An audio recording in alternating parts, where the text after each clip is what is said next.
한마디로 말해서 오늘은 왜 한국 보수가 매번 경제적 이슈를 선점하는 데 실패하는지에 대한 이야기를 나눠보겠습니다.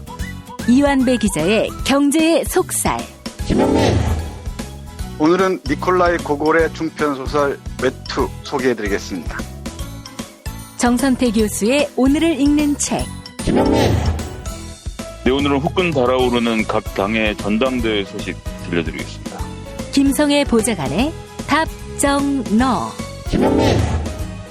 네, 오늘은 이어지고 있는 MBC와 KBS의 과거사 청산에 대해서 말씀드리겠습니다.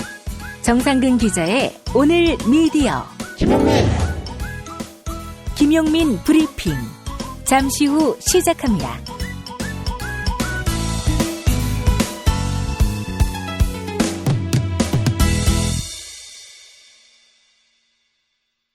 경애하는 영도자 김용민 동지께서는 고등어도 먹고 싶고 삼치도 먹고 싶고 이면수어도 먹고 싶지만 다 사잔이 비싸고 양도 많아서 버리게 되는 인민들을 위하여 네오피시 시그니처의 고삼이 세트 판매를 전격 허락하시었다. 네오피시 시그니처 고삼이 세트는 먹기 좋게 손질되고 염장까지 된 고등어 100g, 삼치 100g, 이면수어 90g이 포장돼 있어 이제 더 이상 뭘 먹어야 하나 고민할 필요 없이 간편하게 모두 젓가락을 들 수 있게 됐다며 이것이야말로 생선을 사랑하는 이들을 위한 스페셜 뷔페라며 위대하신 김용민 동지께서 치솟는 기쁨을 감추지 못하시었다. 다양한 생선의 맛과 풍미, 식감을 단 한 팩으로 즐길 수 있는 네오피시 시그니처 고삼이 세트를 가장 저렴하게 구입하는 방법은 김용민.com.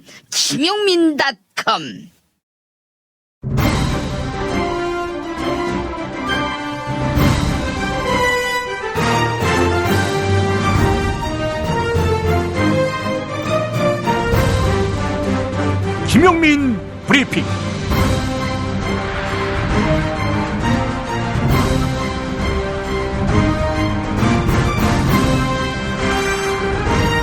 (2018년 6월 21일) 목요일입니다.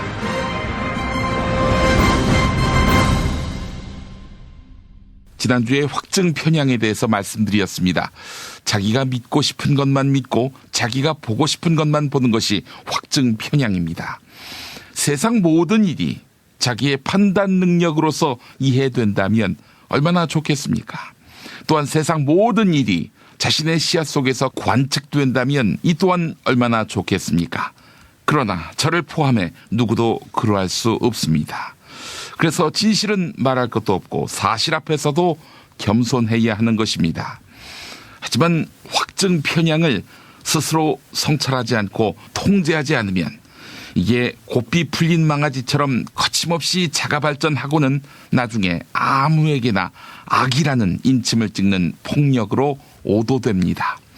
그렇게 해서 우리는 노무현을 잃었습니다. 지금 돌아보면 돌려줄 수 있는 돈, 그러니까 그 액수가 크지 않아 뇌물의 성격일 수 없는 돈을 이명박 정부 검찰이 뇌물로 규정하자 진보 보수할 것 없이 모든 언론과 지식인은 노무현에게 돌을 던졌습니다. 사실 이명박 체제에서 도태되지 않으려는 비겁함이었죠. 타카노코 이야기에서 그때 몇이나 벼랑 끝에 내몰린 노무현을 옹호했습니까? 비난하거나 침묵하거나 둘 중 하나였죠. 제가 그랬습니다. 노무현을 죽게 만든 원흉들, 그들에게는 100% 노무현이 뇌물을 받았다는 진실이 필요하지 않았습니다. 뇌물 수수와 차입, 이건 개념부터 다르지만 노무현 일가가 박연차에게 돈을 받은 것은 분명하니 이 10%의 사실만으로도 노무현을 보내는데 문제가 없겠다 이렇게 판단하면서 한 사람을 비리 정치인으로 조작했습니다. 김갑수 평론가가 말했듯 김대중을 인간 쓰레기로 만든 함윤식의 동교동 24시.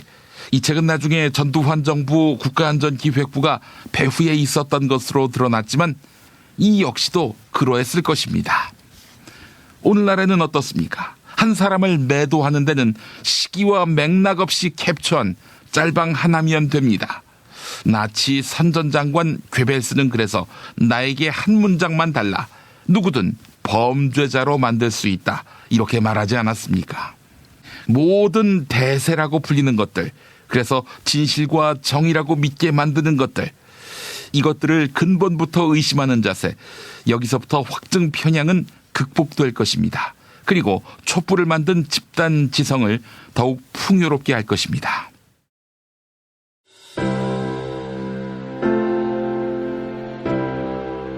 이전에 상상할 수도 없었던 새로운 국면이 조선 대지의 지축을 움직이고 있습니다. 이 민족의 역사가 제 궤도에 올라서서 달리게 시작한다고 하는 느낌이군요. 문익환이 가르쳤고 도울이 배웠던 학교, 한신대학교 신학대학원. 꿈을 현실로 살아간 선구자를 양성하는 한신신학은 촛불혁명과 한반도 종전선언 이후의 세상을 준비하고 있습니다. 한신신학을 통해 세계의 신학을 깊이 연구하고 더 나아가 시대의 예언자의 길을 걷고자 하는 모든 분들을 환영합니다. 이 새 시대는 문익환 씨의 힘으로 열리는 것이 아니라 바로 여기 모인 여러분들의 힘으로 열리는 거예요. 한신대학교 신학대학원 홈페이지나 02-2125-0108로 문의하실 수 있습니다.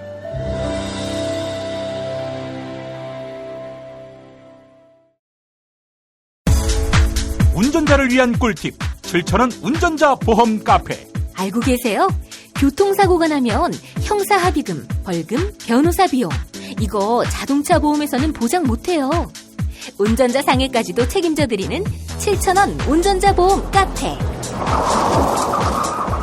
버스, 택시, 트럭 등 영업용 차량 운전자를 위한 12,500원 운전자 보험 카페도 있습니다. 실손, 부모님 건강, 자녀 보험도 안내해드립니다. 02849-9730 연중 무휴라 언제든 02849-9730. 아이고 무릎이야. 주사도 맞고 무릎 보호대도 이것저것 써봤는데 효과가 없네. 무릎펜 몰라? 무릎펜? 무릎펜이라고 이번에 새로 나온 무릎 관절 보호대야. 우리 부모님도 무릎펜 사용하시고 운동하는 재미에 푹 빠지셨어. 어디서 살 수 있어? 네이버에서 무릎펜을 검색 후 쇼핑몰에서 구매하시고 상담은 010-2255-4489 최 과장을 찾아주세요.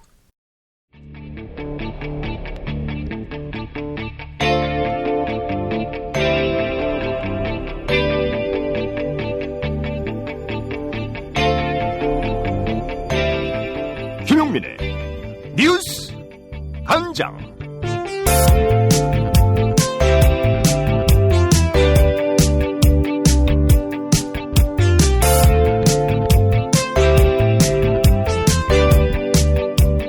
제주도에 들어온 예멘인 520명이 난민 신청을 하자 난민 허가에 반대하는 청와대 국민청원이 늘고 있는 상황인데요. 정부가 비자 없이도 입국할 수 있는 무사증 입국 허가국에서 예멘을 제외했습니다. 이에 따라 앞으로는 예멘인에 대한 수용이 불가능해졌는데요. 제주 난민대책 도민연대 유병균 자문위원은 취업을 목적으로 하는 난민 신청자들이 있다. 난민 심사를 엄격히 해야 한다. 이렇게 목소리를 높였습니다. CBS 라디오 김현정의 뉴스쇼에 출연한 제주 난민대책 도민연대 유병균 자문위원의 말 들어보시죠. 유럽에서도 요즘은 워낙 이제 난민 따면 이게 사회적 비용도 막대하고 이제 어떤 그 사회적 불안이 심하기 때문에 EU 정상들이 작년에 그 지중해 몰타섬에서 그 몰타 선언이라고 있었어요. 그건 뭐냐면은 주로 이제 아프리카 난민들이 이제 리비아를 경유해서 이렇게 배를 타고 지중해를 건너오기 때문에 리비아에다가 이제 이 거대한 난민센터를 건설해가지고 거기서 이제 수용을 하는 거예요. 수용을 하다가 본국에 이제 상황이 안정되면 다시 돌려보내거나 이런 조치를 이제 취하게 되는 거죠. 그래서 리비아 통합정부에다가 이제 막대한 돈을 지불하고 거기서 이제 난민들을 수용하는 걸로 지금 그러니까 국제적인 흐름도 인도적으로 다 받아주자 이런 흐름이 아니란 말씀이시고 전혀 아니죠. 국제적인 흐름을 떠나서 국제적인 흐름을 떠나서 우리가 왜 받으면 안 된다고 생각하세요? 뭐가 문제라고 보시는 겁니까? 지금 이제 언론에서도 자꾸 이제 제주 예멘 난민 그러는데요. 예. 법적으로 엄밀히 말해서 그 사람들은 난민이죠, 아니죠. 우리 정부의 그 난민법에 의한 난민 심사를 거쳐서 난민으로 인정돼야 난민이죠. 예, 그렇습니다.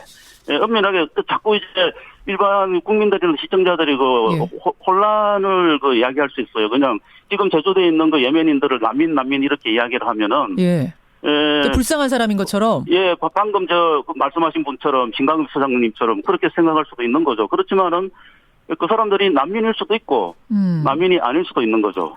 그래서 그 사람들이 그냥 난민 신청자 이렇게 언론에서 좀 그 네이밍을 해줬으면 잠깐만요. 난민일 수도 있고 난민이 아닐 수도 있다. 그러면은 그 저는 난민입니다라고 해서 심사 기다리는 그 사람들 중 600명 중에 진짜 난민이 아닌 난민을 위장한 가짜들도 있단 말씀이세요?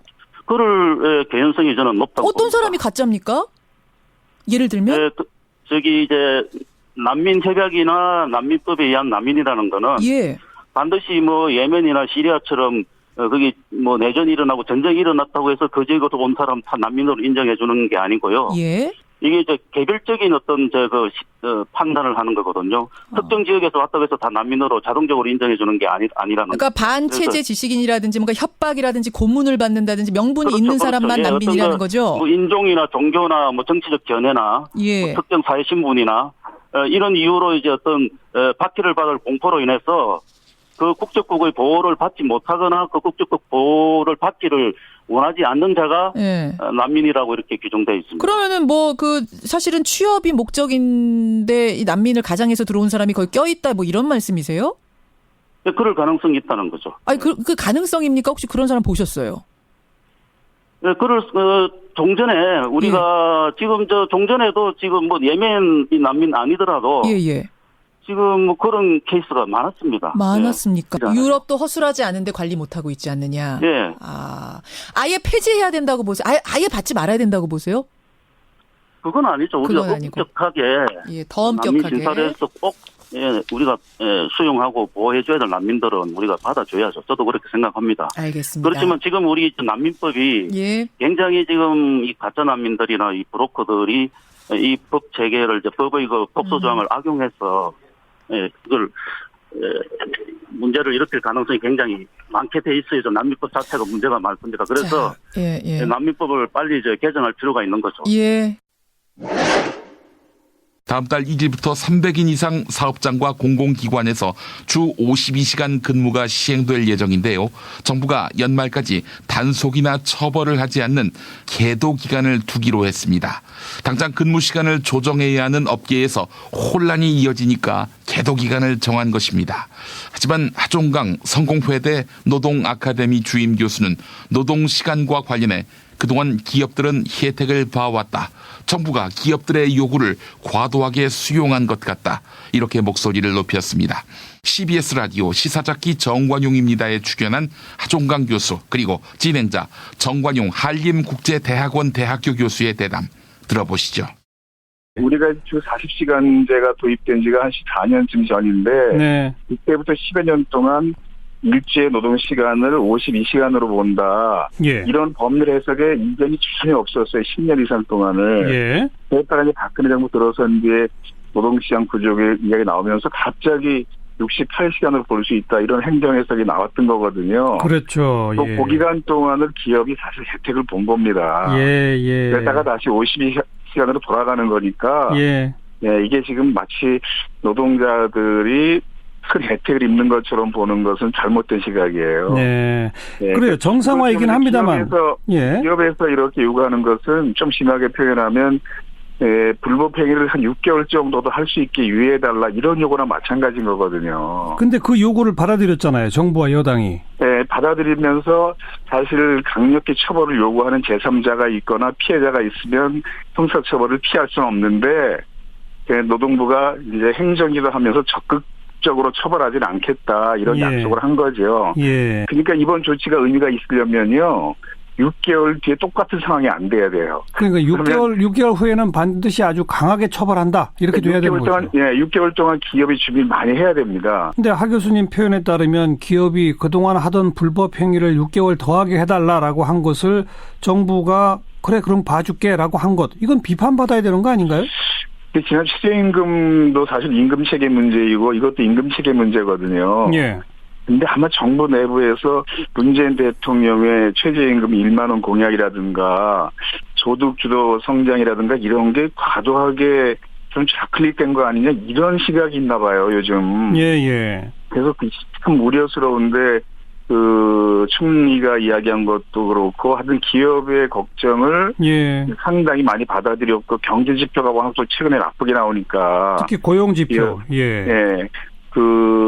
고용 지표뿐이 아니라 다른 경제 지표도 별로 좋은 게 별로 없잖아요 지금. 그렇죠. 그래서 기업의 걱정을 정부가 좀 과도하게 수행한 게 아닌가 이런 느낌은 듭니다. 네. 6개월 사이에 기업도 충분히 준비해야 할 것이다라고 하셨는데 뭘 어떻게 준비해야 될 것 같습니까? 그러면 이제 주 52시간 이상을 일할 수 없게 된 거잖아요. 네. 노사가 합의해도 불가능한 거거든요. 예. 그러니까 노동자 입장에서도 자기가 주 52시간보다 더 일하고 싶어도 이제 할 수 없게 된 겁니다. 네. 그러면 실제로 회사 안에 업무가 계속 존재하는 한 사람이 더 필요할 수 있어요. 그렇죠. 예, 그리고 업종별 특성도 상당히 다양해서 건설업 같은 경우에는 무슨 새벽 6시부터 밤늦게까지 일하는 경우도 많고 아마 기업은 대부분 그런 경우에 비정규직을 많이 또 고용하려고 할 겁니다. 네, 가능한 한 정규직을 고용하는 쪽으로 가야 되고 한국 경제가 기업이 이제 그 정도의 부담은 감당할 수 있는 단계가 아닌가 이렇게 본 거죠. 큰 그림은. 그런데 예를 들자면 지방에 있는 또 뭐 사람이 별로 많이 다니지 않는 버스 노선 같은 경우에 근무하고 있는 분들 주 52시간 지키려고 그러다 보면은 배차 간격을 아예 그냥 지금 한 10분, 20분 간격이 오던 걸 거의 30분, 40분 간격으로 늘려버리고 이런 식으로 하는 행동들도 벌어진다거든요. 이런 건 어떻게 봐야 됩니까? 버스는 그동안 특례업종이었어요. 그래서 이번에부터 적용을 받게 된 거거든요. 그러니까요. 그거는 아마 작년 7월 달에 경부고속도로에서 광역버스가 승용차를 특례받았을 때 그 버스 운전기사 노동시간이 하루 18시간이었다. 이게 이제 널리 알려지고 나서 인식이 되면서 아마 이 버스는 이번에 포함이 된 것 같아요. 근데 버스도 이 공동성이 상당히 강한 사업 분야니까 국민들도 왜 우리의 세금이 그런 데 쓰이냐 이렇게 의구심 가질 것이 아니라 버스 노동자의 소득을 보장하고 또 국민들은 생활에 불편이 없는 방향으로 지원을 좀 해야 될 겁니다. 그런 업종은. 지원이 들어가야 한다. 추가로. 중국을 방문한 김정은 조선 국무위원장이 이틀 동안 시진핑 국가주석과 정상회담을 가졌습니다. 양국 정상은 조선 비핵화를 위한 구체적인 조치 그리고 경제협력 방안을 논의한 것으로 보이는데요. 정의당 김종대 의원은 김정은 위원장이 조미 정상회담에서 있었던 이면 합의 내용을 시진핑 주석에게 전달했을 것이다. 미국이 반발할 수 있는 상황이다. 이렇게 진단했습니다. YTN 라디오 김호성의 출발 새아침에 출연한 김종대 정의당 의원의 말 들어보시죠. 표면적으로 보면요. 국제정세가 어떻게 변하든 간에 공고한 북중 관계는 변하지 않을 것이다. 북한의 경제 건설로의 전환 결정을 기쁘게 생각한다. 이런 얘기가 나왔는데 이 면에서 비밀스럽게 주고받을 수 있는 그런 이야기가 있었다면 어떤 것들이었을까요? 싱가포르에 이제 북미 정상회담의 이면 합의 내용이라고 봅니다. 사실 4개 항에 불과한 종이 조각 하나만 채택하기 위해서 김정은 위원장이 트럼프를 만났다고 상상할 수 없거든요. 그렇죠. 뭔가 좀 다른 얘기가 있고 이면 합의가 있다는 게 이제 거의 당연시되는 분위기예요. 트럼프 대통령이 한미연합훈련 중단한 것만 봐도 뭔가 있구나. 북한하고 약속한 다른 게 있구나. 이런 걸 짐작하게 하는 건데 이 내용을 시진핑한테 설명해 주는 게 시급했을 겁니다. 굉장히 미국하고의 밀답 내용을 궁금해하니까 이걸 설명했어야 되고 그걸 설명하면서 중국이 이제 북한에 대한 경제 제재 완화에 앞장서달라. 유엔 안보리의 제재 결의안을 이제 폐기하는 수순을 좀 중국이 앞장서서 발의해달라. 이런 어떤 또 요구도 전달했겠죠. 그러면서 관심은 경제다. 이걸 확실하게 표명함으로써 이제 북한 지원에 대해서 중국의 참여를 촉구하는 건데 이건 굉장히 중요한 의미가 있습니다. 나중에 비핵화가 완결되면 경제협력에 미국이 주도하냐 중국이 주도하냐 이런 주도권 경쟁이 벌어질 가능성이 있거든요. 그러면 그러면 중국으로 하여금 사전 포석을 놓을 수 있도록 그렇겠죠. 유도하는 거니까. 예. 이건 또 미국의 반박도 살 수 있는 내용입니다. 네네. 근데 뭐 자라보고 놀란 가서 소뚜껑 보고 놀란다고요. 지난번에 김 위원장이 시 주석을 만난 다음에 트럼프 대통령이 상당히 불편한 신기를 노출하면서 북미 정상회담 취소하면서 말이죠. 시진핑 주석 만나고 난 다음에 김정은 위원장이 바뀌었다 막 이랬단 말이에요. 이번에는 그런 일 있을까요? 자, 그러니까 얼핏 보면 우리는 북한 문제가 중요한 것처럼 보이지만 네네. 사실상 그 북한 문제를 둘러싼 강대국 정치, 미국과 중국의 뭔가 다른 계산들이 네네. 훨씬 더 기본적인 변수라고 이제 알게 된 거거든요. 네네. 지금 미국하고 중국이 어떠냐, 무역에 관해 전면전이 벌어지고 있습니다. 예. 이게 또 정치적 갈등으로 이어질 공산도 크거든요. 미국, 중국하고 무역 관계는 지금 상당히 또 불편해지고 있잖아요. 그렇습니다. 거의 뭐 무역 전쟁이 전면전 양상이죠. 네네. 예, 그런 상황에서 이 정치적인 어떤 분야의 악영향까지 예상이 되다 보니까 지금 한반도에서 북한이나 우리나라는 미중 양쪽을 그냥 살살 달래가면서 예. 서로 싸우지 않도록 네네. 이렇게 눈치를 봐야 될 입장입니다. 예. 그렇다면은 지금 저희들도 8월로 예정됐던 을지 프리덤 가디언 연습도 일시 중단입니다만 하기로 했잖아요. 이런 것들이 네. 북한에게 전하는 메시지 어떻게 그쪽은 좀 해석을 하고 있을까요? 깜짝 놀랄 변화입니다.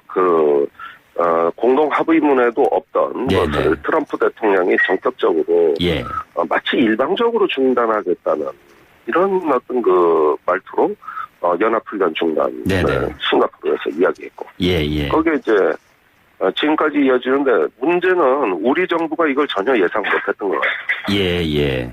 그 증거가 지난주에 열린 8차 남북 장성급 회담에서 북측이 남한 대표 준비 좀 잘해봐라. 그러면서 이런 회담 더 하지 말자. 좀 불편하게 또 얘기했었죠. 면박을 주는데 우리 대표가 반박을 못하거든.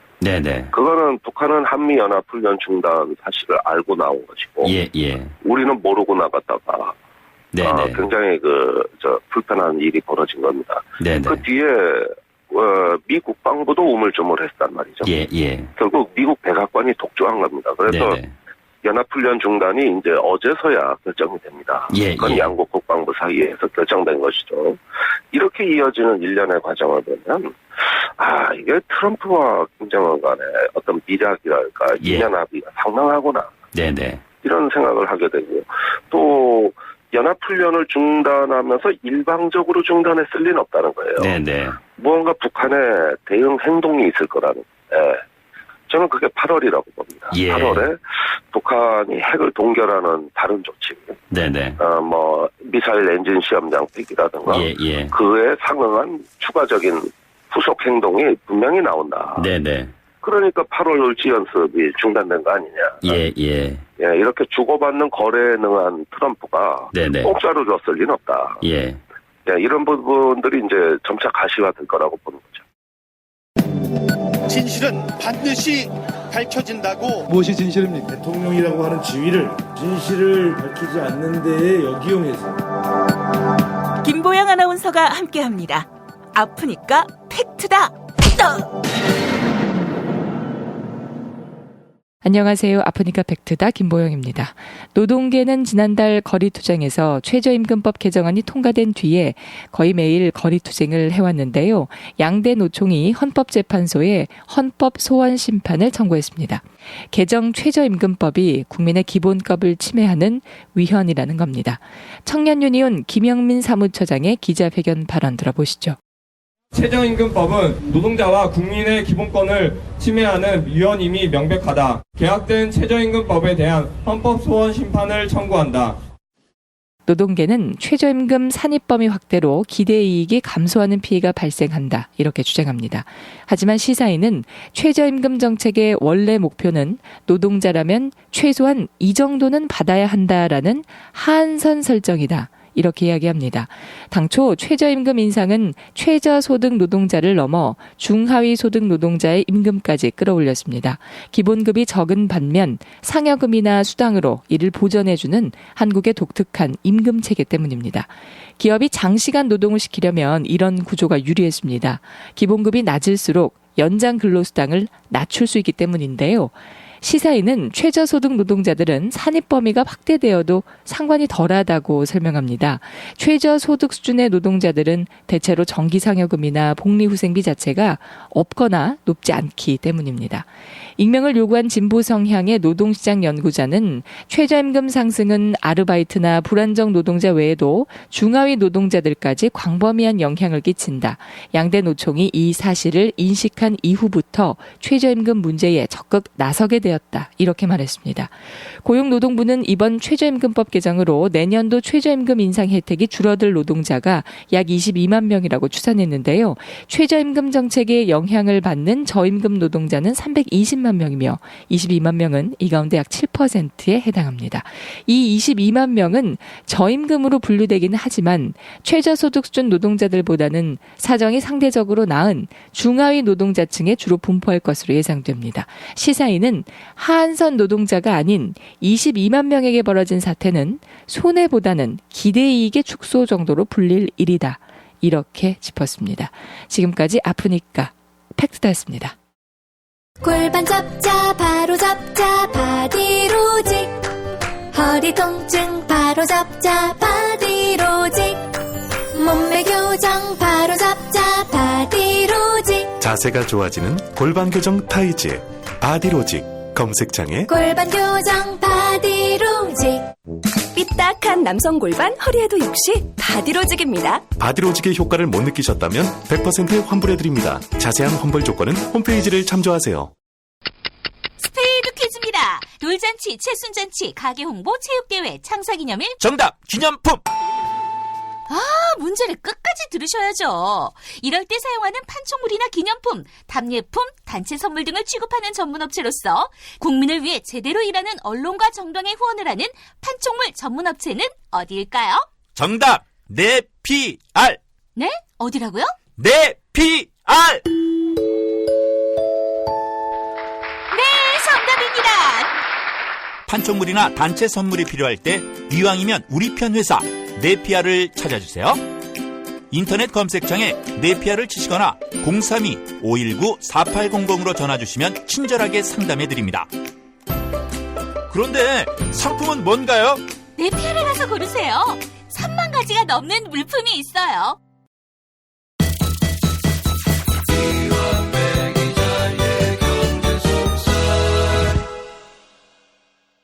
탈모는 막아주고 빠진 머리는 다시 나게 하는 18,000원짜리 뿌리 깊은 샴푸 두피 영양제.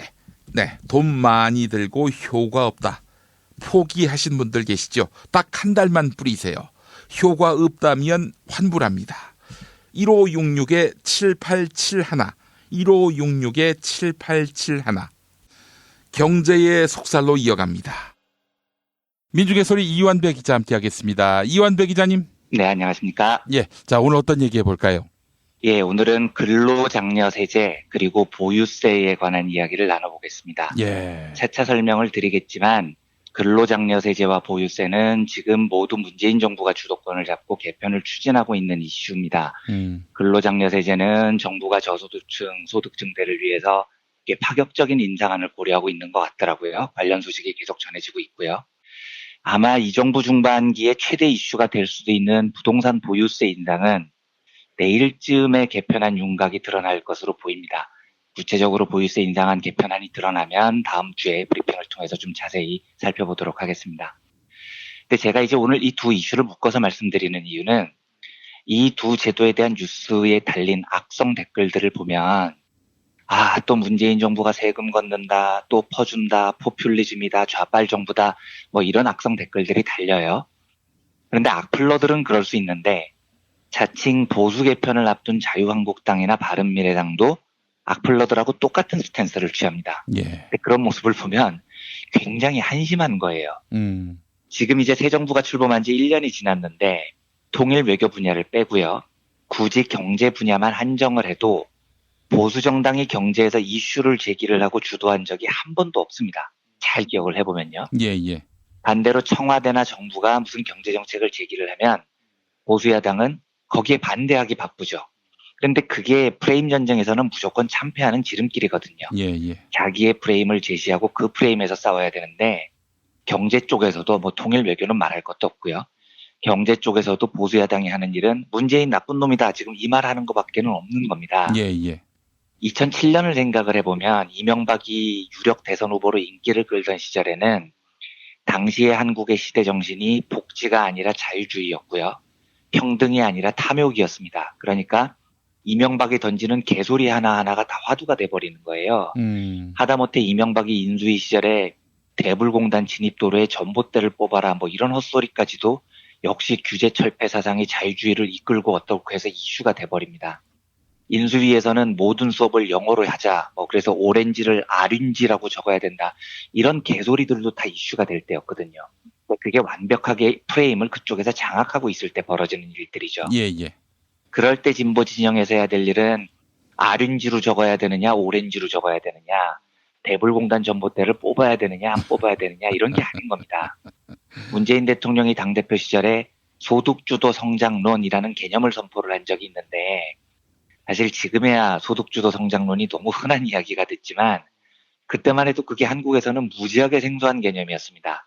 근데 제가 그때 문재인 당대표 시절에 그 이야기를 할 때 굉장히 반가웠던 건 그 소득주도 성장론을 지지하기도 했지만 야당 대표가 새로운 아젠다를 경제 쪽에서 틀고 제시를 하는 겁니다. 그러니까 싸우려면 이렇게 싸워야 돼요. 그쪽 프레임에서 놀고 있는 게 아니라 이기려면 프레임을 우리 쪽으로 옮겨와서 우리 프레임에서 싸워야 되는 거죠. 근데 지금 보수 정당이 경제 쪽에서 헤매는 걸 보면 정부가 프레임을 제기하면 진짜 질질질질질 끌려다니는 겁니다. 그쪽에서 뭘 하자라는 이야기가 없잖아요. 뭘 하지 말자라는 이야기만 잔뜩 있죠. 이러면 희망이 없는 거거든요. 제가 근로장려세제와 보유세를 오늘 묶은 이유가 이겁니다. 이 문제는 사람들이 굉장히 진보적인 아젠다라고 생각을 해요. 그런데 아닙니다. 이 두 경제정책은 굉장히 보수적인 경제학의 아이디어로부터 출발을 한 겁니다. 굳이 영역을 딱 자르자면 보유세는 조금 애매한데 근로장려세제의 경우에는 확실하게 이건 보수 경제학의 영역이에요. 소유권이 그쪽에 있습니다.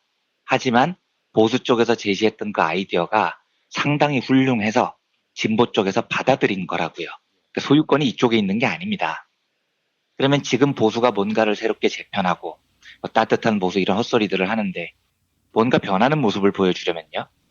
국민들에게 이런 아이디어를 선제적으로 제시를 해야죠. 예를 들어서 근로장려세제를 개편하자. 이걸 청와대가 아니고 자유당이 먼저 제시를 했다고 생각을 해보십시오. 완벽하게 이 이슈는 자유당이 주도할 수 있는 겁니다. 정부가 따라갈 거거든요. 그러면 자유당이라는 보수가 무조건 돈 많은 부자들만을 위한 정당이 아니구나. 가난한 사람들을 위해서 신경을 쓰는 따뜻한 보수구나. 뭐 이런 이미지 개선이라도 있는 겁니다.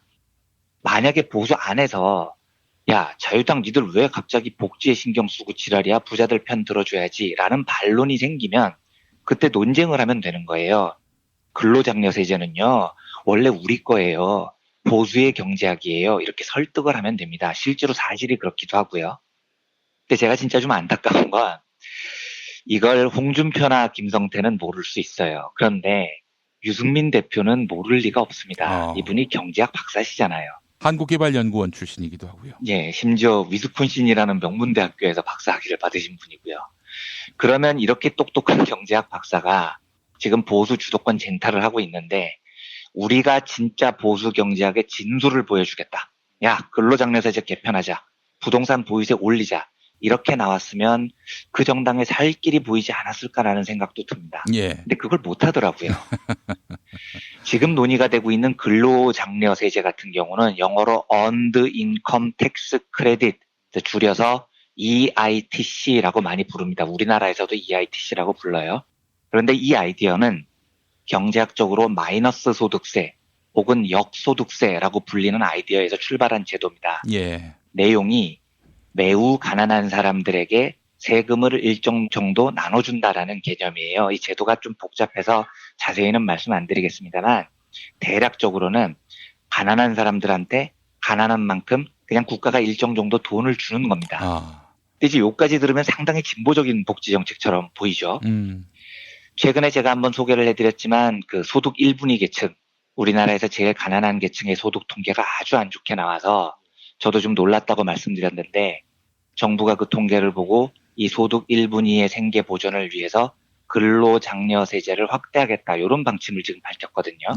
김동연 부총리도 그렇게 이야기를 하고 문성현 노사정위원장도 그런 주장을 합니다. 방안은 곧 나올 거예요. 그런데 이 제도의 가장 특이한 점이 뭐냐면 첫째로요. 혜택을 받는 대상이 가난한 사람인데 가난하다고 정부가 똑같은 일정액을 주는 게 아니라는 겁니다. 차등적으로 보존을 해줘요. 그런데 이제 우리 상식에 보통 차등적으로 보존을 해준다고 하면 그러면 더 가난한 사람한테 더 많은 돈을 주고 좀 덜 가난한 사람한테는 돈을 좀 덜 주고 이게 우리 상식이잖아요. 그런데 근로장려세제는 정반대입니다. 지금 우리나라 있는 제도에 따르면 혼자 사는 사람 기준으로 이게 기준이 여러 가지가 있는데 혼자 사는 사람 기준으로는 예를 들어서 연소득이 600만 원에 못 미친다. 이러면 정부가 얼마를 보전해 주느냐? 10만 원을 줄 수도 있고 30만 원을 줄 수도 있고 50만 원을 줄 수도 있습니다. 그런데 요 차이가 뭐냐면 가난할수록 받는 돈이 작아집니다. 연소득이 300만 원이다 이러면 정부가 30만 원을 줘요. 그런데 연소득이 500만 원으로 늘잖아요. 이러면 정부가 50만 원을 줍니다. 상당히 흥미로운 설계죠. 또 1인 가구 기준으로 연소득이 600만 원을 넘어가서 600에서 900만 원 정도가 되면 모두 동일하게 85만 원을 보장을 해줍니다. 그러니까 연소득 600만 원 미만인 사람보다 600에서 900 사이에 있는 사람이 받는 돈이 더 많아지죠. 1인 가구가 아니고 헛벌이 가구, 가장 한 명만 돈을 버는 가구로 확대를 해도 비슷해요. 연소득이 900만 원 미만이면 100만 원을 받을 수 있고 150만 원을 받을 수 있고 200만 원을 받을 수도 있는데 이것도 소득이 늘어날수록 받는 돈이 늘어납니다. 그리고 연소득이 900만 원을 넘기면 확실하게 200만 원을 받아요. 그러니까 지금 이게 무슨 말이냐면 가난한 사람들한테 정부가 돈을 주는데 가난할수록 많은 돈을 주는 구조가 아니고요. 일정 수준까지는 소득이 늘어나야 정부로부터 받는 돈이 오히려 많아진다는 겁니다. 그러니까 지금 왜 이 정책 이름이 근로장려세제인지 짐작이 가시죠? 이 제도는 근로를, 노동을요, 장려하기 위해 만든 제도입니다. 그러니까 가난한 사람이라고 아무 일도 안 하고 앉아있으면 돈을 더 많이 주는 게 아니고 가난한 사람이라도 일을 어떻게든 조금이라도 해서 소득을 조금이라도 더 올리면 오히려 복지 혜택이 커지는 시스템인 거죠. 이제 물론 이 제도의 대상자는 연봉 4천 뭐 이런 사람은 아예 대상이 아니에요. 아주 가난한 사람들만을 대상으로 하지만 요 가난한 사람들 중에서도 일을 해서 월급을 조금이라도 더 챙기면 복지 혜택이 더 많아집니다. 놀고 먹는 걸 장려하는 게 아니라 노동, 근로를 장려하는 제도라는 거죠. 그런데 이 아이디어의 주인공이 누구냐면 밀턴 프리드먼이라는 경제학자입니다. 프리드먼은 역소득세, 마이너스 소득세라는 이름으로 이런 아이디어를 만들어내요. 이제 역소득세라는 말은 그 말에도 느낌이 있듯이 소득세는 돈 많이 버는 사람들한테 더 많은 돈을 걷는 건데 요거는 가난한 사람들에게 소득세를 걷는 게 아니고 돈을 오히려 돌려준다라는 뜻입니다. 그래서 이 역소득세 제한을 받아들여서 미국에서 처음 실시한 제도가 바로 근로장려세제였습니다. 프리드만이 어떤 사람이냐면 보수 경제학의 거두 같은 사람입니다. 지독하게 시장을 옹호하고요. 지독하게 세금 걷는 걸 싫어하는 학자예요. 노벨 경제학상을 받은 이후에 지금까지 보수 경제학계에서는 위상으로만 따지면 넘버 1, 2를 다루는 대장격의 학자입니다. 그런데 왜 이런 시장 중심주의자 보수 경제학자가 역소득제라는 걸 제안을 하냐면 이 사람 생각이 이런 겁니다. 첫째, 어찌됐건 이 사회에서 굶어 죽는 사람이 있는데 이걸 그냥 내버려 둘 수는 없다는 겁니다. 둘째, 그렇다면 돕긴 도와야 되는데 효율적으로 돕자는 거죠. 그러니까 보수 경제학자의 눈에 가장 효율적으로 돕는 방법은 복지제도가 심플해야 됩니다. 정부의 개입이 많은 게 싫어요. 그래서 오만 복지정책을 다 갖다 놓고 요 복지정책으로 누구한테는 얼마 주고 누구한테는 얼마 주고 이러면 정부의 개입이 너무 커지니까 설계를 최대한 간단히 하자는 겁니다. 어떻게 하느냐. 소득이 낮으면 그만큼 보전한다. 이게 얼마나 간단하냐는 거죠. 셋째, 보수 경제학자들이 제일 싫어하는 게 무임승차라는 겁니다. 그래서 복지제도가 활성화되면 사람들이 게을러진다고 보수 경제학자들이 주장을 해요. 일 안 해도 나라가 다 먹여 살리는데 왜 일을 하겠냐는 거죠. 그래서 보수 경제학자들이 매일 주장하는 게 인센티브 시스템입니다. 열심히 하면 거기에 맞게 인센티브를 줄게. 이래야 시장의 효율이 깨지지 않는다라고 그 사람들은 믿어요. 예. 그런데 제가 아까 설명드린 근로장려세제가 정확하게 이런 인센티브 구조를 갖고 있습니다. 가난한 사람들에게 다 똑같은 돈을 주지 않아요. 게다가 오히려 소득이 낮을수록 정부로부터 받는 돈이 작아집니다. 더 많은 복지 혜택을 받기 위해서는 가난한 사람이라도 알바를 하건 일용직을 하건 내 소득을 조금이라도 올리는 게 유리합니다. 이게 바로 보수적 경제학자들이 좋아하는 인센티브 시스템이거든요. 그래서 근로장려세제가 활발해지면 사람들이 놀고 먹으면서 복지 혜택만 따가는 게 아니고 일을 할수록 유리해지기 때문에 노동에 더 열심히 참여하게 된다라는 주장입니다. 저도 사실은 밀턴 프리드만을 무지하게 싫어합니다. 그런데 요 아이디어는 들어보면 나름 신박해요. 저는 물론 복지 정책이 저소득층의 노동 의욕을 저하시키고 무임승차를 늘리고 이렇게 생각 안 하지만 복지 정책이 매우 잘 된 북유럽의 사례를 봐도 안정적인 사회보장이나 복지는 무임승차를 늘리는 게 아니라 국민들의 학습 의욕을 고취시키고 양질의 노동자를 생산해냅니다. 그래서 프리드만의 그 아이디어에 동의하지 않아요. 하지만 보수가 정 그게 싫다면은요. 합의할 수 있는 영역이 있을 텐데 보수는 국민들이 다 개돼지여서 공짜로 뭘 주면 게을러진다고 주장을 하니까 그러면 근로장려세제 같은 마이너스 소득세 개념을 도입을 하자는 겁니다. 이건 보수가 제안을 한 거니까요. 그래서 극빈한 사람들에게도 일을 조금이라도 더 하면 복지를 더 줄게. 일 열심히 하자. 이거는 충분히 합의해 볼 만한 아이디어라는 거죠. 그러니까 진보가 근로장려세제에 대해서 동의를 해주는 이유가 그런 겁니다. 조지프 스티글리츠 같은 진보 경제학의 거장도 밀턴 프리드만의 이 마이너스 소득세를 상당히 높게 평가를 해요. 그래서 기본소득의 대안으로 마이너스 소득제를 지지하는 진보적 경제학자도 꽤 있고요. 그러면 이런 신박한 아이디어가 있는데요. 심지어 이 신박한 아이디어가 보수 경제학의 소유입니다.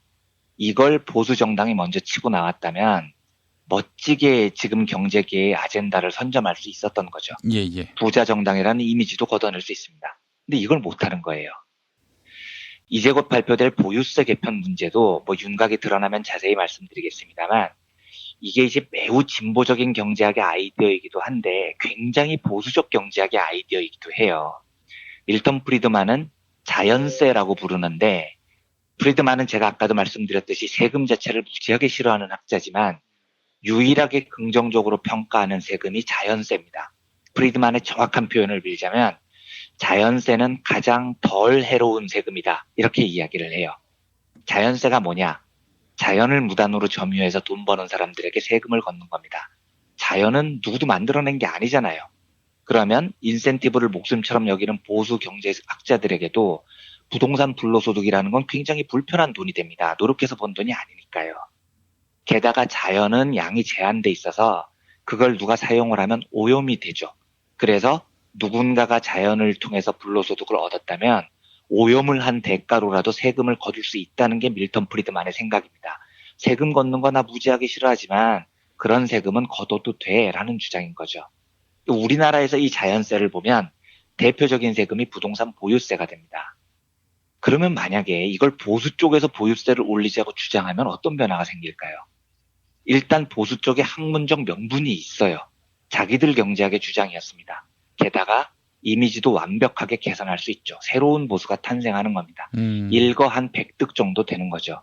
절호의 기회입니다. 그런데 그걸 못해요. 유승민 대표는 위스콘신에서 뭘로 경제학 박사를 받았는지 진짜 궁금한 겁니다.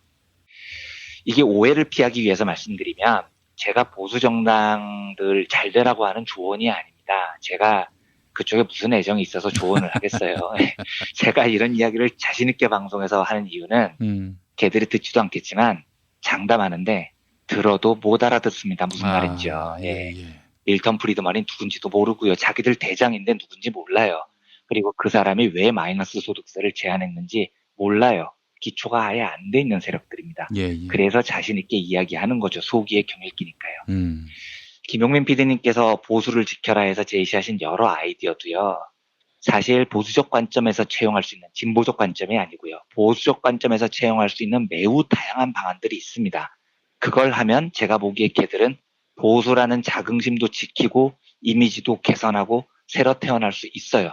그런데 못해요. 그 무식한 것들은. 멍청해서요. 그래서 지금 이 모양 이 꼬라지가 되고 있는 거죠. 정부가 이제 근로장려 세제 개편안을 곧 제대로 추진을 해서 발표를 할 것 같고 빈곤층에게 돌아가는 혜택을 더 많이 주겠다는 방안이죠. 이 뉴스를 듣는 순간에 저는 보수 세력들이 또 한 번 절호의 기회를 날리는구나라는 고소한 생각이 들었습니다. 자기들 경제학도 못 챙기는 이 아둔한 정치 세력에 희망이 없는 거죠. 그래서 한심하면서도 고소한 마음이 가득 담겼어요. 이 고소한 마음을 가득 담아서 보수 경제학의 거두라고 불렸던 밀턴 프리드만의 역소득세 개념과 우리나라에서 지금 실시되고 있는 근로장려 세제에 대한 이야기를 오늘 함께 나눠봤습니다. 예, 알겠습니다. 자, 이완배 기자님 말씀 잘 들었습니다. 네, 감사합니다. 부모님의 생신 또는 기념일에 아주 특별한 선물을 준비하고 계십니까? 부모님의 소중한 일생을 되돌아볼 수 있는 기억의 책을 선물해보세요. 부모님의 어린 시절부터 젊은 시절 그리고 노년에 이르기까지 그 누구보다 치열하게 살아온 삶의 여정을 한눈에 모아볼 수 있도록 최고 100장까지 들어가는 사진첩과 더불어 기자들이 직접 인터뷰를 통해 작성하는 생애사까지 더해져 오직 부모님만을 주인공으로 하는 세상에 다시 없을 고품격 기억의 책을 10년 노하우로 특별 제작해드립니다. 200페이지 분량 12권에 2부까지 함께 드리는 구성으로 440만 원에 모십니다. 한평생 가족을 위해, 자녀를 위해 헌신해 오신 부모님. 아주 오래 기억에 남을 뜻깊은 선물. 지금 신청해 보시죠. 평범한 사람들의 아주 특별한 기록. 기억의 책 만민보. 문의전화 1877-1419 1877-1419 민중의 소리.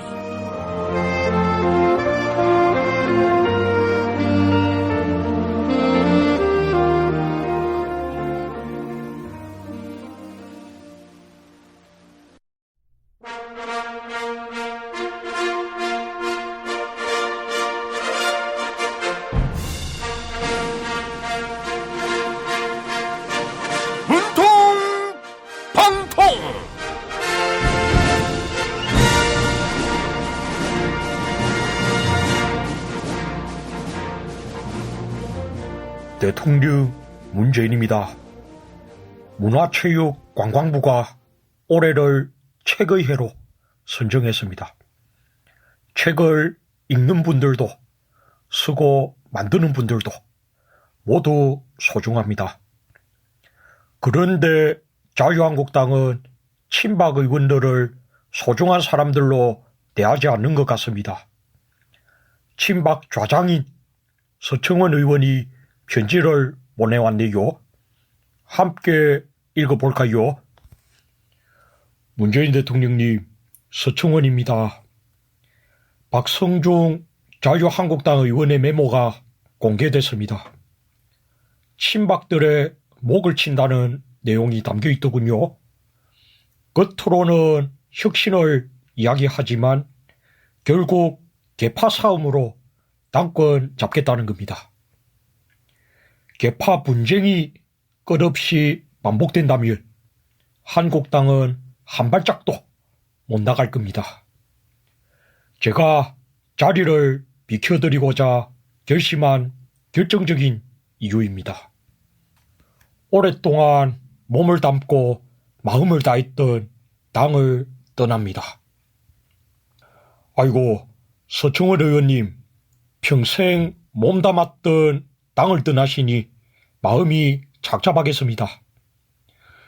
그런데 한국당 내부에서는 훗날을 엿보겠다는 꼼수다, 이런 비판이 나오고 있어요. 정계 은퇴나 불출마 선언도 하지 않고 잠시 소나기를 피하려는 거라고요. 네? 꼼수는 현재 자유한국당 지도부가 쓰고 있다고요. 쇄신의 일환으로 중앙당사를 영등포로 옮긴다는데 영등포가 아니라 인천으로 옮겨야 한다고요? 하하하하. 온라인상에서는 한국당은 망했으니 인천으로 가라. 이런 풍자글이 올라오고 있지요. 이부 망천 발언을 비꼬는 건데요. 영등포가 불쌍하니 이사가지 말고 천막이나 치라는 말도 있어요. 네, 천막을 칠 게 아니고 지방선거 참패 책임이 있는 홍준표 전 대표도 탈당해야 한다고요. 최근 홍준표 전 대표가 변호사 개업 신고를 한 건 혼자 잘 먹고 잘 살겠다는 심보라고요. 아이고, 홍준표 전 대표는 변호사 신분을 이용해서 이명박 전 대통령 접견하려는 겁니다. 716번을 만나서 인간적으로 위로해 줄 거라고 하는데요. 716번으로 인해 상처받은 국민들을 더 많이 위로해 주셨으면 좋겠어요. 저는 내일 다시 찾아올게요.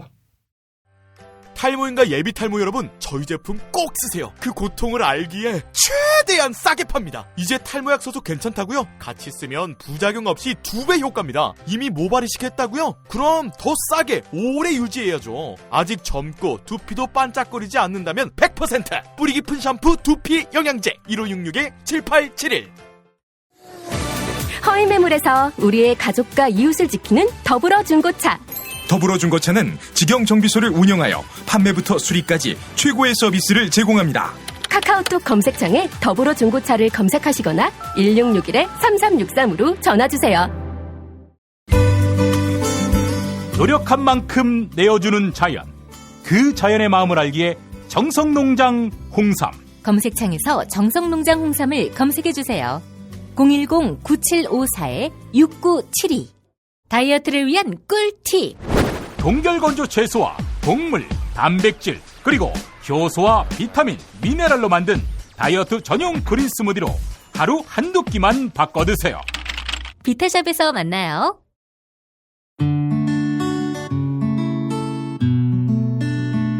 당신과 내가 좋은 나라에서 그 정의로운 나라 그곳에 산다면 난 그냥 좋아서 웃기만 할 거예요. 당신의 뉴스 보좌관 김용민 브리핑.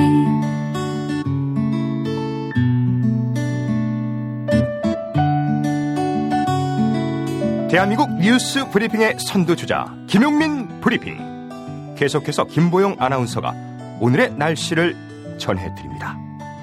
날씨를 전해드립니다. 절기상 하진 오늘도 어제만큼 덥겠습니다. 아침 예상 기온 서울 17도, 대전 18도, 광주와 대구 19도입니다. 낮 기온은 서울 28도, 춘천 31도, 전주 30도, 부산 29도로 예상됩니다. 미세먼지 농도는 전국에서 보통 단계를 나타낼 전망인데요. 전국의 자외선 지수는 매우 높은 단계까지 지속겠습니다. 여기는 대한민국 브리핑 1번지 김용민 브리핑입니다.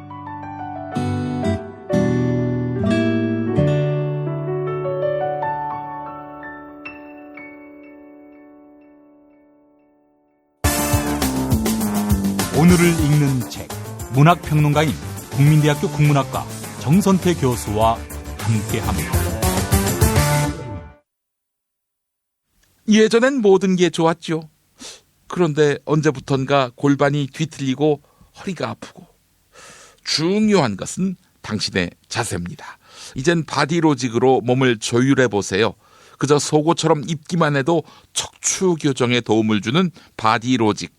검색창에 바디로직, 전화는 031-345-4550, 031-345-4550번입니다. 네, 오늘을 읽는 책으로 넘어갑니다. 국민대학교 한국어문학부 국어국문전공 정선태 교수님 함께하겠습니다. 교수님.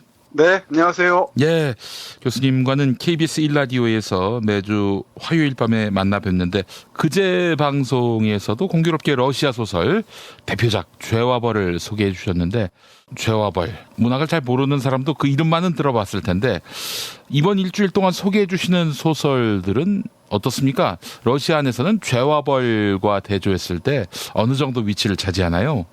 글쎄요, 다 훌륭한 작품들인데 예. 죄와 벌이 워낙 대작이어서 그리고 도스토옙스키가 워낙 그 이름 높은 작가여서 조금 가려진 감이 없지 않죠? 예. 그럼에도 이 러시아 문학사뿐만 아니고 세계 문학사에서 오랫동안 거론되는 훌륭한 작품들입니다. 예, 그렇군요. 근데 러시아가 기본적으로 날씨가 춥고 그리고 어두울 것 같다는 느낌이 많이 들어서 문학 작품도 그 기후의 영향을 많이 받지 않겠는가 하는 그런 생각이 듭니다. 네, 맞습니다. 그 자연 지리적 조건이 사람들의 의식이나 기질에 영향을 적잖이 끼치는 것 같고요. 특히 페테르부르크, 지금은 상페테르부르크라 부르는 도시가 인공으로 건설된 곳이잖아요. 예. 그래서 새로운 도시를 건축하면서 동시에 사라져버린 옛것들, 그 사이에서 헤매는 사람들의 초상들을 그리고 있어서 좀 어두운 면이 또 길 잃은 사람들의 모습이 많이 등장합니다. 예. 또 러시아면 어둡다고 생각하기 쉬운데 상트페테르부르크 같은 경우는 백야가 있어서 여름철에는 자정까지도 환하다 그러죠. 그러니까 사람들이 좀 미친 사람들도 많고 좀 광기에 들린 사람들도 적지 않다고 합니다. 예. 그래서 그런지 러시아 작품, 특히 19세기 작품들을 읽어보면은 그런 인간형들이 많아요. 오늘 소개해드릴 니콜라이 고골의 작품에도 그 광기에 들린 사람들이 많습니다. 예. 도스토옙스키의 그 유명한 말이 있는데요. 우리는 모두 고골의 외투에서 나왔다는 얘기입니다. 니콜라이 고골이 쓴 외투라는 작품의 후예란 얘기죠. 그러면 도스토옙스키보다도 앞선 사람이군요, 고골이. 네, 그렇습니다. 도스토옙스키보다 생년월일로는 약 12년 정도 선배입니다. 예. 물론 푸시킨이라는 대가도 있었지만은 푸시킨의 뒤를 이어서 또 러시아 문학을 대표하는 사람이 바로 오늘 소개해드릴 니콜라이 고골입니다. 예. 그리고 니콜라이 고골은 러시아뿐만 아니고 중국, 그리고 일본, 그리고 한국, 그리고 세계 문학 여러 방면에서 많은 영향을 끼친 작가로 손꼽히기도 합니다. 역시 그 러시아 작품들을 보게 되면은 암울한 사회 현상을 반영하는 소설이 많은데 죄와 벌도 그렇고요. 이 작품도 그러하네요, 보니까. 네, 그렇습니다. 짜르체제와 농노제가 기본인데 그 중에서도 또 하나 고골 소설의 특이한 점은 관등제, 그러니까 귀족들에게 직위를 부여하는 거죠. 이 관등에 따른 관료들의 비애를 그린 것도 또 러시아 문학의 큰 하나의 특징이라고 할 수 있을 것 같습니다. 예. 세계 문학을 공부하다 보면은 각 국가 또는 민족마다 특성들이 분명하게 있어요. 예. 러시아 소설들은 특히 어둡고 깊고 그렇습니다. 뭐 대자연의 풍광 때문이도 하겠지만은 그 풍경도 대단히 웅장하고요. 근데 러시아 혁명 이후에는 뭐 전체주의 사회가 됐을 텐데 그때도 이런 암울한 소설을 허용했습니까? 소비에트 연방이? 확실히 러시아 혁명 이후에는 문학계가 조금은 움츠러드는 모습을 보이죠. 그럼에도 고리끼라는 대가가 있었고요. 네. 또 자메아친이라는 SF의 대가, 그리고 숄로프 등등 적지 않은 작가들이 있습니다. 그리고 개혁개방 이후에 러시아 문학 작품들도 또 만만치 않습니다. 확실히 전통의 뿌리가 깊어서 그런지 러시아 문학이 예사롭지 않다는 것은 문학을 사랑하는 사람들은 뭐 금방 알아챌 수가 있습니다. 예. 뭐 이런 식으로 하자면은 러시아 문학 가지고 우리 한 2달은 할 수 있을 것 같아요. 예. 모처럼 러시아 문학을 하는데 우리 김 PD가 관심을 가져주시니까 왜 이렇게 기분이 좋은지 모르겠어요. 아유, 뭐 러시아 월드컵이기도 하고 그래서 관심이 쏠립니다, 교수님.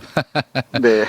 그래서 다음 주에는 러시아 월드컵에 참가하지 못한 나라들의 문학 작품을 골라볼까 생각하고 있어요. 예.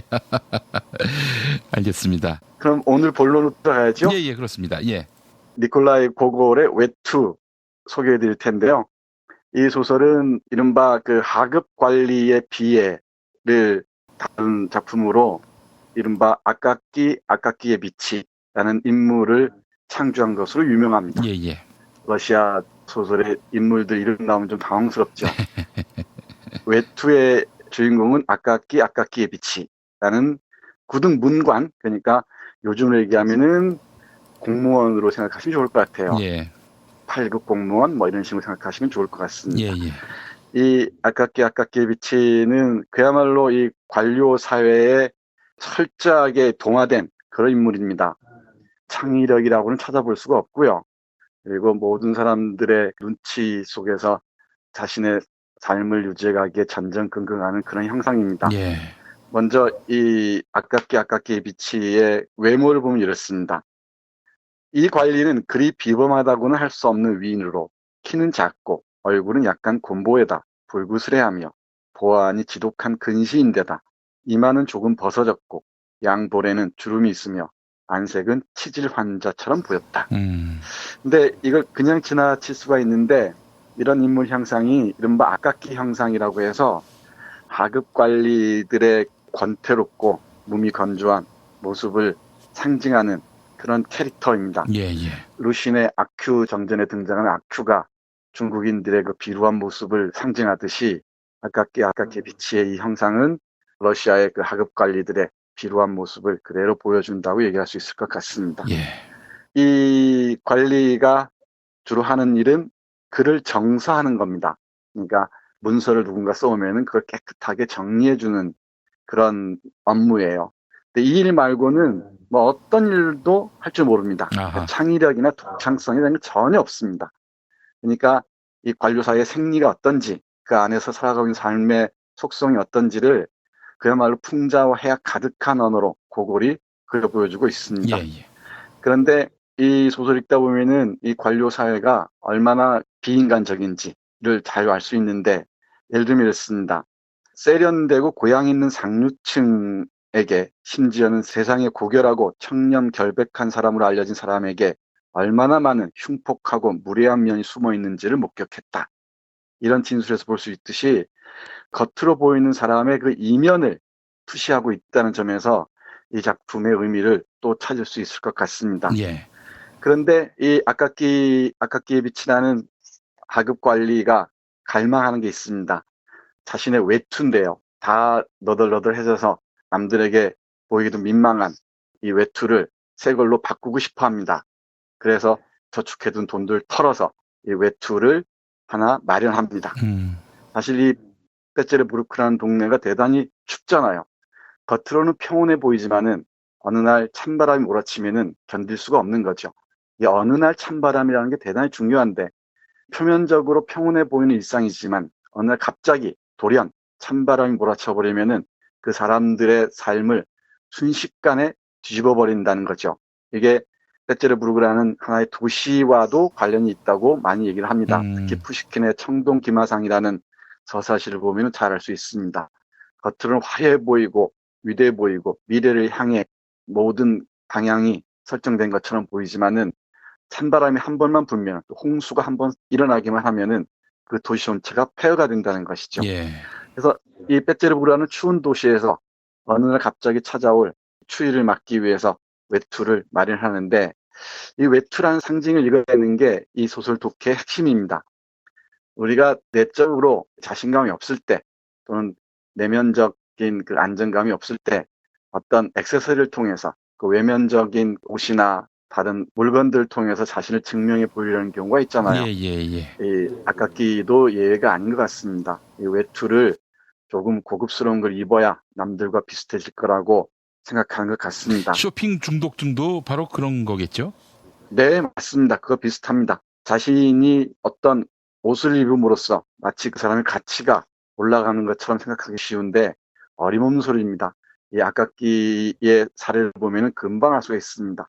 녹음하는 지금 뉴스를 잠깐 보니까 한진그룹 이아무개라는 그 여성이 정말 그 입에 담기 어려운 말을 퍼붓는 걸 봤는데요. 겉으로 아무리 꾸미면 뭐합니까? 아무리 뭘 갖다가 쳐바르고 하면 뭐하겠습니까? 내면이 저렇게 황폐한데. 이 아까키의 모습이 비단 19세기 러시아 하급관리 한 사람에서 그치는 게 아니고 지금 우리에게도 여전히 강력한 어떤 메시지를 던지는 게 아닌가 싶습니다. 예. 그래서 이 아까키는 미래의 외투라는 영원한 이데아를 자신의 정신적 양식으로 섭취를 하는 거죠. 그런데 안타깝게도 이 외투 마리안 축하 파티에 갔다가 돌아오는 길에 강도에게 빼앗겨 버려요. 정말 심각한 문제가 생긴 거죠. 예. 그러자마자 우리 아깝게 비치는 정말 그야말로 공황 상태에 빠져버립니다. 왜 안 그렇겠습니까? 외투가 없으면은 어디가 사람 노릇도 할 수 없고 상관들에게 제대로 자신의 모습을 보여줄 수도 없는데 왜 당황하지 않았겠습니까? 그래서 결국 어떻게 되는지 잠깐 보겠습니다. 고골의 이 외투의 명장면입니다. 읽어보겠습니다. 마침내 불쌍한 아깝기에 비치는 숨을 거두었다. 그의 방도 물건도 봉인되지 않았다. 그 이유는 첫째, 상속자가 없었고 둘째, 유산도 매우 하찮은 것이었기 때문이다. 즉 거의 깃털 펜 한 다스, 관청용 백지 한 묶음, 양말 3켤레, 바지에서 떨어진 단추 2-3개, 그리고 독자들도 알고 있는 낡은 외투가 전부였다. 이 모든 것이 누구에게 돌아갔는지 알 수 없다. 고백하건대 이 이야기를 하는 사람도 관심이 없는 바이다. 사람들은 아깝게 비치를 차에 실어내 매장했다. 이제 예전부터 존재하지 않았던 듯한 아깝게 비치는 페테르부르크를 떠났다. 어느 누구의 보호도 받지 못하고 어느 누구에게도 소중한 존재인 적이 없는, 누구의 관심도 받지 못한, 심지어 흔해 빠진 파리도 바늘로 찔러서 현미경으로 들여다보는 일도 소홀히 하지 않는 자연과학자의 주의조차도 끌 수 없었던 존재로 사라져버린 것이다. 관청의 조소를 말없이 견디고 어떤 특별한 사건도 없이 무덤 속으로 들어가 버린 존재. 비록 그의 생애 마지막일지언정 외투라는 빛나는 손님이 등장하여 짧은 순간 가련한 인생에 활기를 불어넣었지만 황제나 세계의 전복자들에게 찾아온 그 불행이 그에게도 닥쳐온 것이다. 네, 이렇게 마무리됩니다. 이 외투 하나만으로 자신을 증명하고자 했던 초라한 하급관리의 마지막 모습입니다. 어느 누구의 보호도 받지 못한 존재, 어느 누구에게도 소중한 존재인 적이 없는 존재, 누구의 관심도 받지 못한 파리만도 못한 존재였다는 거죠. 그러니까 이 아깝게 비치는 하급관리의 비참한 삶을 통해서 우리 인간에게 정작 중요한 것이 무엇인가를 고골은 다시 묻는 것 같습니다. 이 소설이 비극처럼 보이기도 하지만 이 비극을 뒷받침하는 게 웃음이라는 것도 강조해둘 필요가 있을 것 같습니다. 진지한 얘기를 진지하게 하면 재미없을 때가 많잖아요. 풍자와 해악 가득한 고골의 언어를 통해서 아깝게 비치의 그 초상을 그려보시고 그 초상과 우리의 거리를 한 번쯤 재보는 것이 어떨까 싶기도 합니다. 마지막으로 덧붙이자면은 이 아깝게 비치는 죽어서 유령으로 다시 태어납니다. 예. 유령이 돼서 모든 사람들의 외투는 다 빼앗아서 어디론가 사라진다고 얘기합니다. 예. 그야말로 외투에 미친 귀신이라고 얘기할 수 있겠죠. 이쯤 되면은 이 외투라는 게 무엇인지 조금은 그림이 그려질 줄 압니다.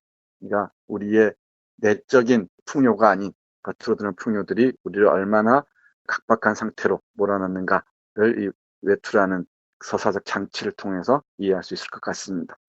아울러 이 니콜라이 고골은 러시아 문학에서 빠뜨릴 수 없는 작가인데요. 이 외투뿐만 아니고 코, 광인일기, 감찰관, 그리고 죽은 혼, 그리고 타라스 불바, 대장 불바라는 걸작들이 있습니다. 예. 한번 러시아 문학을 대표하는 작가 중 한 사람인 고골에도 한 번쯤 깊이 관심을 기울여 주셨으면 좋겠습니다. 예. 갑자기 김어준이 생각이 났습니다. 김어준 총수가 이제 프랑스 파리로 배낭여행을 갔는데 대학생 때 수중에 12만 원이 있었는데 어느 양복점 가니까 보스 양복이 120만 원인 거예요. 그래서 하여간 돈을 열심히 모아가지고 그 보스 양복을 끝내 샀고 이제 잘 곳도 없고 뭐 어디 지낼 곳도 없어서 보스 양복을 입고 공원에서 노숙을 했다는 거예요. 네. 아깝게 빛의 정신이 우리 김어준 총수에게도 한자락 깃들었던 모양입니다. 아깝기. 아이고 참 절약정신이 투철한 사람의 이름답습니다. 네. 아깝기. 교수님, 이 소설에서 너무 리얼리즘 소설이라서 어떤 교훈을 찾을 수 있는 것인지, 뭐 소설이 꼭 교훈이 있을 필요는 없지만은 그래도 이 작품의 어떤 문학성을 평가하는 그런 근거는 무엇인지 이게 또 너무 궁금합니다. 다양한 관점에서 볼 수 있겠죠. 예. 근데 앞에서 말씀드렸듯이 우리의 그 몸을 포장하는 이 외투가 중요한 게 아니고 네. 자기 내면에 깃들인 그 정신의 풍요로움이 훨씬 더 우리를 지탱하게 하는 핵심적인 동력이 되지 않는가 하는 정도로 이해할 수 있을 것 같습니다. 그러니까 이 외투가 아니더라도 우리를 증명해 줄 수 있는 근거들은 얼마든지 있을 수 있잖아요. 학벌이라든지 재산이라든지. 그렇습니다. 겉으로 드러난 그 외형적인 게 아니라 내적인 힘이 분명히 있을 텐데 그걸 가려버리고 겉으로 드러나는 것으로만 치장할 때 내면적 빈곤이 결국은 한 사람을 비극적인 상황으로 몰고 간다는 것이죠. 제일 눈길이 끌리는 대목은 아까 마지막에 읽어드렸듯이 황제도 피할 수 없는 마지막 단계라고 얘기하잖아요. 죽음이잖아요. 죽음. 예. 그 죽음에 이르렀을 때 자신의 삶을 잠깐 뒤돌아본다고 합니다. 잠깐 그 몇 초 동안에 자신이 살아온 삶이 풍경처럼 스쳐 지나간다고 해요. 그때 행복하게 살았던 사람들은 평온한 미소를 짓고 그렇지 않은 사람들은 참담한 표정을 한다고 합니다. 그 마지막 순간을 상상해 본다면은 지금 우리가 나날이 살아가는 과정에서 우리의 정신이나 내면의 깊이를 헤아리는 게 얼마나 중요한지에 조금 더 깊은 관심을 기울이는 게 좋지 않을까. 저는 외투를 입으면서 그런 생각을 많이 합니다. 그러니까 어떤 옷 입고 뭐 어떤 차 타고 얼마나 돈이 많고 어떤 학교를 나오고 그런 게 글쎄요. 그런 게 그 사람을 증명하는 근거가 되지는 못할 것 같습니다. 예, 알겠습니다. 정선태 교수님 오늘 말씀 감사했습니다. 네, 고맙습니다.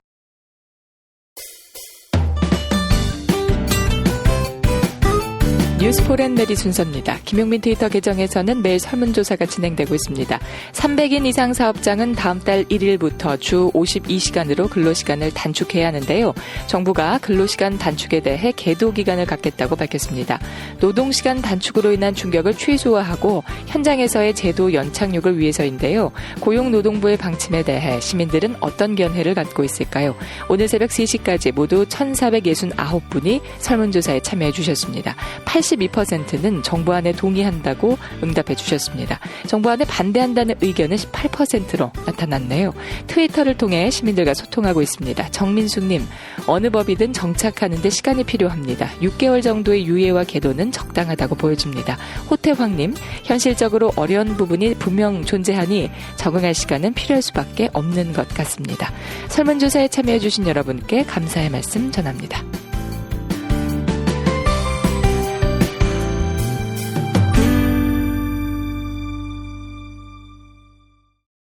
탄핵 때문에 뭐 이야기를 전달을 하려고 해도 길을 막고 듣질 않아요. 회족 수준으로 쪼그라든 한국 보수. 회생의 길은 과연 있을까? 변화된 정치 환경. 갈 길 잃은 보수에게 새로운 희망을 제시한다. 애국 보수의 화려한 부활과 집권을 위한 본격 가이드. 김용민의 신간. 보수를 지켜라. 진중권도 투표하는 보수 정당.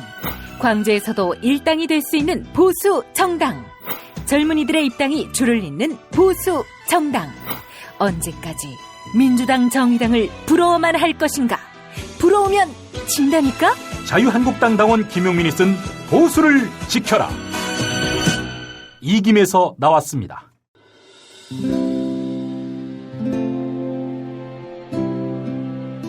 우리가 목사님은 우리 남북 관계에 있어서도 큰 정기를 마련해 주셨습니다.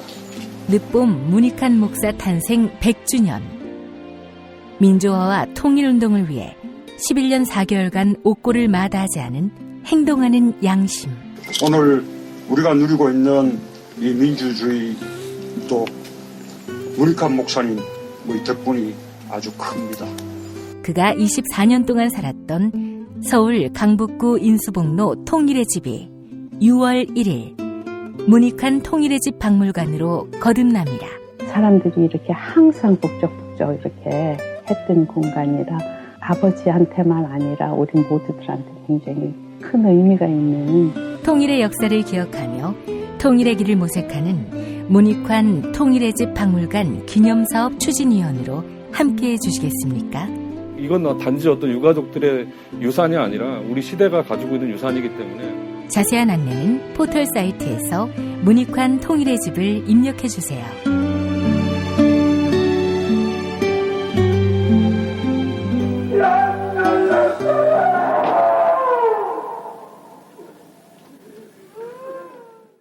돌 김용옥 선생의 마가복음 강해로 여러분을 초대합니다. 이 마가복음이라는 게 대단히 중요합니다. 왜냐하면 복음서의 원형이기 때문에. 원형. 매주 일요일 아침 11시 서울 서대문구 충정로 20 서울 지하철 충정로역 9번 출구 앞에 있는 벙커원에서 돌과 만나세요. 율법을 믿으시겠다고? 신약이 율법의 완성이라고? 얼어빠질 그따위 기독교 내 입 앞에서 제발 입도 뻥끗 터지지 말아요. 그런 소리는. 벙커원 교회 일요일 예배를 겸하는 이 자리. 돌이 진리와 생명이었던 예수를 원형 그대로 복원합니다. 그 십자가를 과감하게 걸머지고 돌아가신 예수를 말하지 아니하고 믿으면 너는 금방 축복받을 일만 남았다. 이게 한국 목사들 99%의 거짓말 설교예요. 돌의 마가복음 설교는 따로 녹화 녹음되지 않으며 현장에서만 만나실 수 있습니다.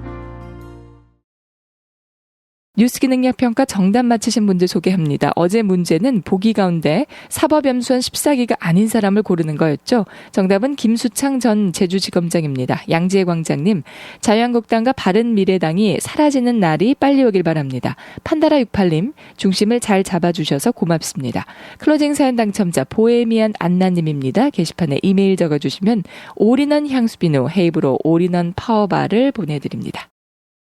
김영민 SBS CNBC PD가 쓴 글입니다. 2010년 7월 5일 거제도 이룬면 사무소에 난데없는 수건 한 박스가 도착했다. 수건과 함께 보내온 피연지에는 발신자의 사연이 담겨 있었다. 보내는 사람은 나이 고희를 헤아리는 형제였다. 고희람은 70살을 말하는 거지요.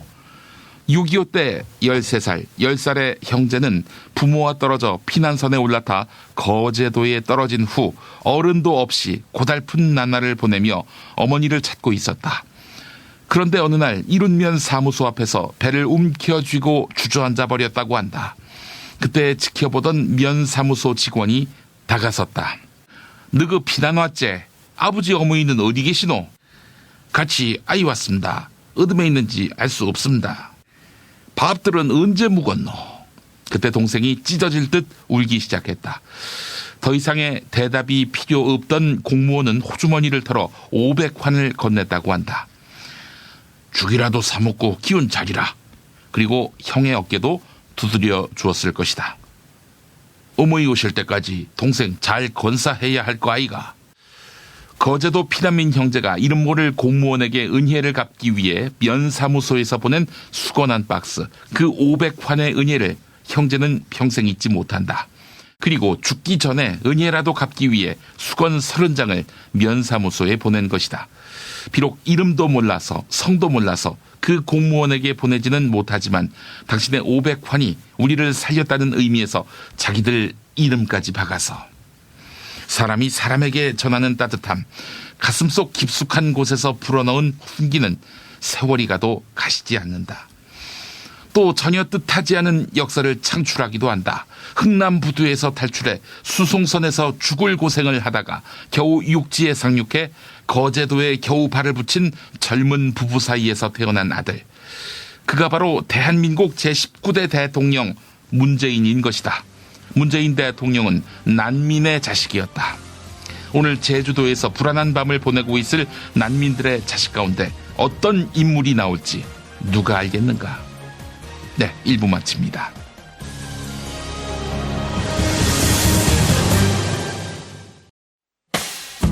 김용민 브리핑과 함께한 시간 어떠셨어요? 다음 시간에도 보다 바르고 알차며 즐거운 정보로 여러분을 찾아가겠습니다. 팟캐스트 포털 팟빵에서 다운로드하기, 구독하기, 별점 주기, 댓글 달기로 응원해주세요. 잊지 마세요. 다운로드하기, 구독하기, 별점 주기, 댓글 달기.